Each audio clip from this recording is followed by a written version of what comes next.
محترم ناظرین، محترم سامعین، لڑکی اور لڑکوں کے اچھے اور بہتر نام کے سلسلے میں کچھ ویڈیو ہم نے دیکھی تھی۔ آج ایک ویڈیو اور ہم سنتے اور دیکھتے ہیں، الفیہ نام رکھنا کیسا۔ الفیہ کا مطلب لغت کی کتابوں میں جب دیکھا گیا تو اس کا باقاعدہ کوئی بامعنی مطلب نہیں ملا۔ الفیہ نام نہیں رکھنا چاہیے، کوئی دوسرا اچھا نام رکھنا چاہیے۔ الف معنی ہوتا ہے ہزار، جیسے کہ قرآن پاک میں اللہ نے فرمایا لیلۃ القدر خیر من الف شہر۔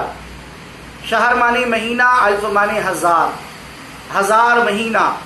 اور الفیہ کا معنی کتابوں میں ہزار سالہ بتایا جاتا ہے۔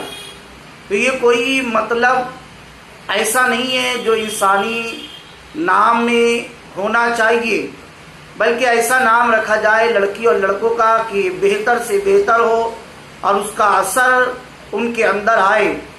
لہٰذا الفیہ نام نہ رکھا جائے، الفیہ نام سے بچائی جائے تو بہتر ہے۔ صحابیات، اولیاء کرام کی ازواج اور مؤمنین، بہتر خواتین اسلام کے نام سے بچیوں کے نام رکھے جائیں۔